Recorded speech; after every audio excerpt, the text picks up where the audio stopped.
Been covering the war, the real war that's going on, which is the war on the citizens around the world, especially here in America, where the number one war going on is the war being created by our own government against us, not just from the angle of the media, which is creating the civil unrest and just driving everybody insane, leading people into depression, but also the war on our food supply. The amount of fires that are occurring, the amount of ridiculous, coincidental accidents that are causing food manufacturing plants to shut down is just so ridiculous at this point that people can't see it is amazing to me and everyone else out there. But not only that, we have another story out there now, because apparently when it gets really hot, cattle just croak. Yeah, that's right. You remember driving down the highway, right? A hot summer day, you got the windows down. Maybe you're listening to some 80s music. I don't know, Bryan Adams' Journey. You look out your window and look, all the cattle out in that farm next to your home down the highway, they're all upside down. Huh?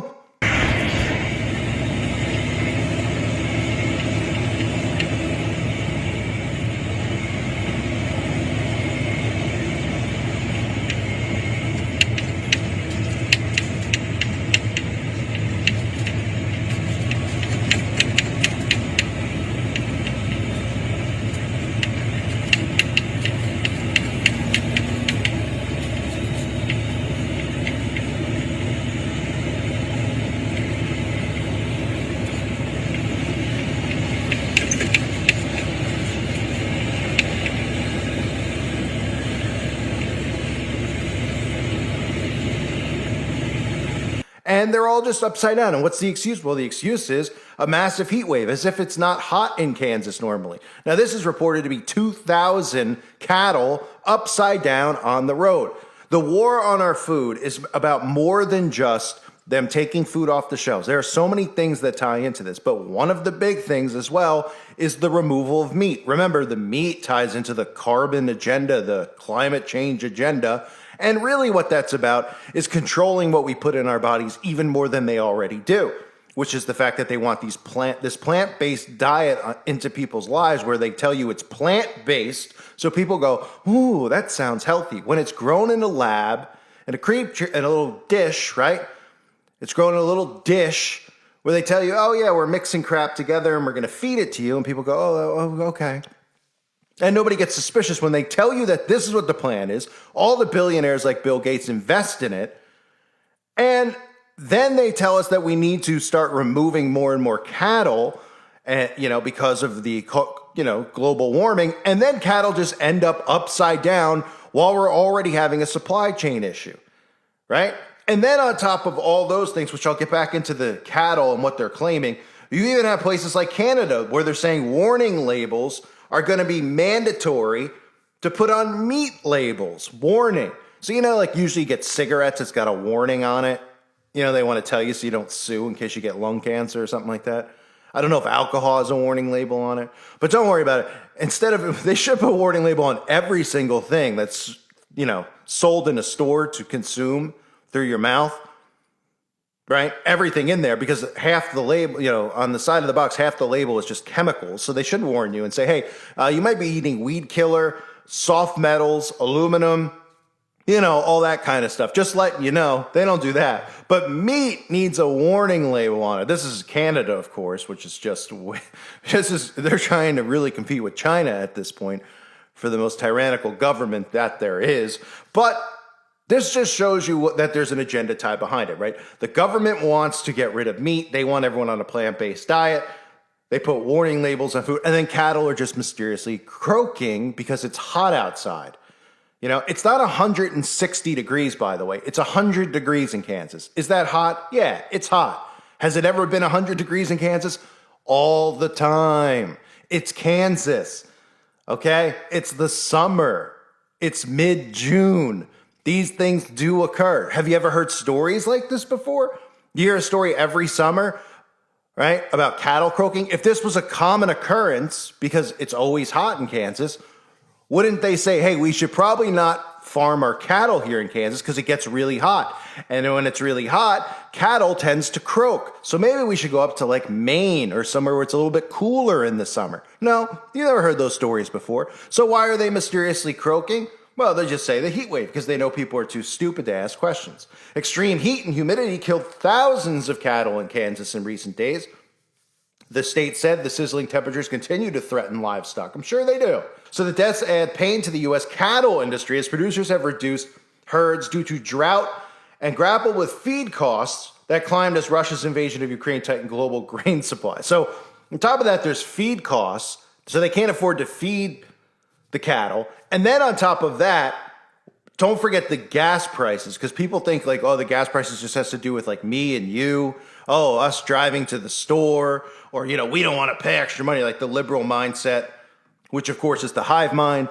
They just want you to think like, oh, you're being selfish. Oh, big deal, you have to spend an extra $20. It's not about that. It's about the trickle-down effect. And one of the big problems is that it affects the supply chain because truckers aren't delivering products. Just like we heard the stories about the police aren't going out and monitoring neighborhoods and things like that because the gas prices are so high, which of course is part of the agenda, because I don't see how the police can't go out and, you know. But anyway, the same with this. We heard about, oh, the supply chain. Oh, the truckers can't deliver stuff because they have to have the magic potion, or because of the outbreak, you know, truckers are quitting. Now the latest thing is that truckers can't afford gas. The companies apparently are going, oh, you know what? We'll just all go bankrupt and we won't deliver the food. Oh, how convenient, right? Then on top of it, of course, you always have in the quotes and things like that from Klaus Schwab and these other people who are telling us in advance that there's going to be food shortages. So how convenient. History is truly at a turning point. We do not yet know the full extent and the systemic and structural changes which will happen. However, we do know that global energy systems, food systems, and supply chains will be deeply affected. Because, of course, Klaus knew that there would be cattle croaking, there would be shortages of fertilizer, right? And it's because of this little speck of land over in Ukraine.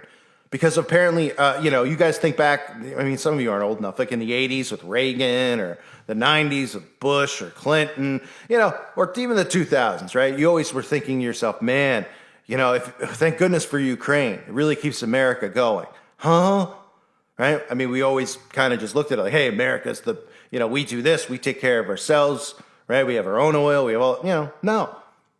So all of a sudden we don't have any of that stuff, right? And then of course the right-wing media will tell you, well, it's because the liberals shut all this up. They're all working together to shut down and destroy America, which to me, I believe is the mystery Babylon, which is going to fall. So back to these stories here. The cattle are croaking. Warning labels are being put on food in Canada. The Kansas Department of Health and Environment, warning labels are being put on meat, in Canada. No coincidental stuff there. Klaus Schwab talking about the food shortage. I mean, all these factories where planes are flying into it. Then the Kansas Department of Health and Environment, they know of at least 2,000 cattle deaths due to high temperatures and humidity as of Tuesday. So as of Tuesday of this week, the total represents facilities that contacted the agency to help disposing of carcasses. Kansas is the third largest U.S. cattle state behind Texas and Nebraska, with more than 2.4 million cattle in feedlots. Cattle began suffering heat stress as temperatures and humidity spiked over the weekend in western Kansas and cooling winds disappeared. The animals could not assimilate to the sudden change in temperatures. They said it was essentially a perfect storm. I'm sure it was. The injection that whoever gave to them was the perfect storm. I mean, temperatures reached 108 degrees by Monday. And yeah, I mean, 108 degrees hot. They say this weekend parts of Kansas and Texas will near 110 degrees. But these aren't stories that are normal, because it hits 100 degrees out there. And you never hear stories where they're like, we have to focus on getting our cattle supply up north where it's cooler because we don't want to risk it. They invest in the cattle. It's not like the cattle is just like worms in your backyard, right? It's an investment. They put money in it. So the people who buy the cattle, sell the cattle, you know, sell the meat, they would think this stuff through in advance and say, hey, Kansas might not be the best place, or this might not be the best place. But no, suddenly we're just going to be accepting of this and just say, no, it's extremely hot. And, you know, you could, of course, blame that on global warming, right? Because that's what people automatically do. They just dismiss everything that's going on. And then mixed with that, the constant stories that come out about food chains, right? Food processing plants. We had another plant erupt in flames. Yes, another one in Wisconsin on Monday. A fire ripped through a pizza making plant. More than 70 firefighters from multiple fire departments battled a massive fire at Festive Foods. I mean, the American Red Cross arrived. Of course, the Red Cross arrived, which, if you don't know, I've covered before. Another occult organization started by a witch, which you can look up for yourself. Just put Red Cross witch, and you'll be able to connect the dots pretty quick. They arrived on the scene shortly after to provide food and water to the firefighters. How kind of them. They might have arrived on the scene before they got there, because they probably are the ones who said it. So you have another food manufacturing plant, Festive Food Manufacturers, frozen pizzas for supermarkets. Why not? Just add it to the list. They do frozen sandwiches, dough products, stuffed appetizer. The company sells its products to supermarkets nationwide, so it's a pretty big supplier. And then they have a list of all these places that have been shut down since 2021 right into here. And 2022 specifically, if you look, it's almost every single day. Every day. Let me read backwards to you, just a few. Listen with me. Ready? June 13th, that would be this one in Wisconsin. June 12th, largest pork company in the U.S. shuts down. Covered that. June 9th, irrigation water canceled in California. June 8th, firefighters in Arcola respond to a fire at Purina feed mill. June 7th, the fire occurred Tuesday evening at the JBS meat packing plant in Green Bay. June 2nd, 30,000 ducks destroyed at Duck Farm, Berks, Pennsylvania. May 31st, 3 million chickens destroyed by a fire at a Forsman facility in Stockholm Township, Minnesota. May 29th, a Saturday night fire destroyed a poultry building at Forsman Farms. Should I continue? May 23rd, 4,000 ducks destroyed at a duck farm in Pennsylvania. 57,000 on May the 21st. Turkeys destroyed in Minnesota. May the 19th, train carrying limestone derailed. So all that was thrown out. May 18th, 7,200 ducks destroyed. Again. May 17th, 79,000 chickens destroyed. May 14th, 83,000 ducks. I mean, you get the point. I could go on and on and on. And on. And I mean, looking at this list, there's 97 instances over the last year and a half. 97. That's a lot. That's a lot. But what do they tell you in the mainstream media? Well, there's tons of plans. This is normal behavior. No one's just noticed before. Oh, no one's noticed before. So why are people noticing now? Because there's an extremely large amount of them. And of course, on top of it, people have become suspicious of what they're doing. And they're doing a really, really bad job at it. I don't know how they can even keep this up at this point. It is just, if you're really like left out, if you don't see what's going on, like you have to measure people on their brain, what's going on in their head. There are obviously people who are advanced. There are people who are kind of like, stuck in the left, right, but at least like they're kind of familiar of what's going on in the right. People who think that this is all just normal and they're going about their day-to-day life, like, I don't know, like, if there's like a remote control you could hold up to their head, and press the power button and maybe it'll turn them on for a couple minutes so they could see what's going on. I don't know. They're obviously operating on a different frequency. So these are all, of course, convenient stories that play into the narrative of the food supply chain, which is why I'm constantly covering the food supply chain, because it's very important. There's nothing more important in your life than water and food, other than God, of course. But I'm saying as far as the things that you need to survive in a day-to-day, what do we take advantage of and take for granted of the most as human beings our entire lives? Food and water. Because we could just go over to a sink and turn it on. We're worried about, oh my gosh, does so-and-so like me? I'm going to text so-and-so. Oh my gosh, does this picture look good for Instagram? This is the society we live in right now. Do you think that, 100 years ago, it was like, where's my next meal? Where's the closest water? I need water. How are we going to hold the water, clean the water, that kind of stuff. Today, it's like, my nails look good for my Instagram picture? So when all this stuff goes down, what do you think these people are going to do? They're going to comply with whatever's asked, which includes taking the mark, which includes whatever the government tells them to do, which of course will be to turn on people like me and you, right? And it doesn't matter, whatever it is. Because when they realize that they don't have a food supply anymore and they don't have water anymore and they literally need it to survive, they're either going to bounce off the walls or they're going to do whatever the government tells them to have it again. And that's why you're seeing this, because this is about control. Since the one-niner started, it's been about control. That's all that it's been about. And that's all it's always been about, is control. That's why the end game to get the mark in you is about total control, right? Being able to control your thoughts, be inside your mind, be inside your body.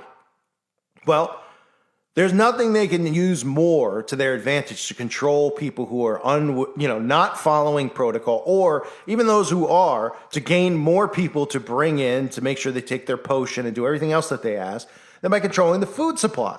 Then you can go down to a government building or your local township and you'll be able to get food every day and you'll be able to get water, but you got to do this to get in. You got to have this mark to get. This is how this, at least in my opinion, this is where it's heading.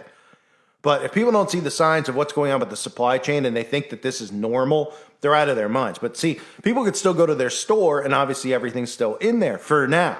But eventually this catches up. And then you see the trickle down effect. It's not like you're supposed to just go into your grocery tomorrow and there's going to be nothing in the store. Okay?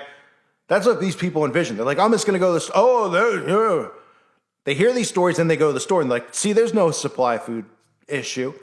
Yeah, until it catches up. It's going to catch up. And that's the point. They can't control the masses the way they want to without controlling food and water. It's the easiest thing to figure out because it's the most needed resource. The only real thing that anyone actually needs to survive on this planet is food and water. They don't need social media, okay? They don't need, all these other stupid things that we have in our lives. They can't live literally without food and water. So the government, who already controls what's in the food and water, wants to take it one step further. They want to control you being able to access it, which is why they don't want you to be able to farm on your own and grow on your own, which is why they've destroyed so many farms. This is just why these spray clouds that fall from the sky, from the plains, the chem clouds, chem dust, whatever you want to call it, chemtrail, but chem dust, for the algorithm, I say chem dust. Destroying people's farms, because they want to round and herd everyone up. This is obviously the easiest way to do it. And they can just destroy the supply chain. And then on the national news, the stories are about what a woman is, people's feelings, people who don't accept, people who chop off and John Bob at themselves. Those are things that they want people to care about while they do this under the surface. And then they suddenly can go, oh, there's nothing, and more Putin, no. And of course, half the zombies believe it. And then there's a proportion of us who are awake and know exactly what they're doing. So be prepared. Little by little, as quickly as you can, make sure you have as much as possible. Food is always something, even if you can eat it at some point if nothing hits the fan anyway. So you're going to need it at some point, right? Might as well have it, especially water. Because we see what's going on with the water supply around the world. They're shutting water down. Somebody posted on the website about in Texas, 165,000 people are going to be without water for the weekend. These are normal stories. No, they're not. Without water, I've heard, they're going to be without power for the weekend, which is still pretty bad, but be without water. They're shutting their water off for the weekend. That's probably not good. It's pretty hard to, food you can go days without. Water, no. What do you need every day? You don't want to get too loopy because, you can die from dehydration, of course. But the less water you have, the more loopy you get, the worse off you are, and the quicker you can croak. So the supply chain is obviously in their hands. You have cattle flipping upside down, blamed on heat, because this is normal, But they say global warming. Well, it's usually 100 degrees in Kansas. They're like, well, it was 108 degrees. Oh, okay. So the extra 8 degrees croaked it. It's never been 108 in Kansas. These are just things that constantly pop up. These stories that are bizarre. And they want you to believe that these are regular things. That it's like, oh, that's a regular occurrence. Oh, if a farmer knew that he was going to, because it's not like farmers are billionaires here. Yeah, some are, but you get my point. If a farmer knew there was a chance that all of his cattle could die from the heat, he wouldn't, if I gave you 2,000 cattle, let's just close your eyes and think. I gave you 2,000 cattle, and you knew that you could make money off of it, and you wanted to do it, right? Would you take the cattle to Death Valley in Nevada to raise them? If you, right? Would you? What if I gave you the cattle right in Death Valley? Would you take them? If so, would you say, all right, I'll take the cattle, but I got to figure out how to get out of Death Valley because, well, it's going to be 130 degrees this summer. They'll all croak. Oh, okay. Right. Yeah, that would make sense. You'd figure out how to get them out of there, or you wouldn't take them. But you certainly wouldn't start a farm in the middle of, Death Valley with no water or anything else and just dead on sun. Well, in Kansas, it's normal to have cattle. This isn't Death Valley. But apparently now it is, according to the media, because this is how they cover these stories when people turn on their phone and film what they're seeing, which is something that they can't control. Which, again, everything that Satan has as part of his ammo and his plan, which is to connect humans with technology, obviously tons of it backfires against him. Why? Well, because he's a loser for starters, but because that's how it works, right? This is the plan, get people inundated with technology, have them always filming stuff, make it a surveillance state without even having to make it a surveillance state because people are constantly filming. But at the same time, people are filming what's actually going on because the mainstream media doesn't cover this stuff. So people are filming it, then it gets out on the internet where they, want to regulate it, but that's another thing. They want everyone connected to the internet because they eventually want human beings connected to the internet. But they didn't factor in the amount of people the internet would actually wake up because the mass amount of information out there from people like me and others out there who speak truth, who debunk Satan's plans. And they go, oh boy. Well, this is one of those things where people are filming this stuff and then they can't really put a spin on it. And if the mainstream media does cover it, they'll say, it'll just be like Snoops or Snopes. Somebody going, oh yeah, no, it's not a conspiracy.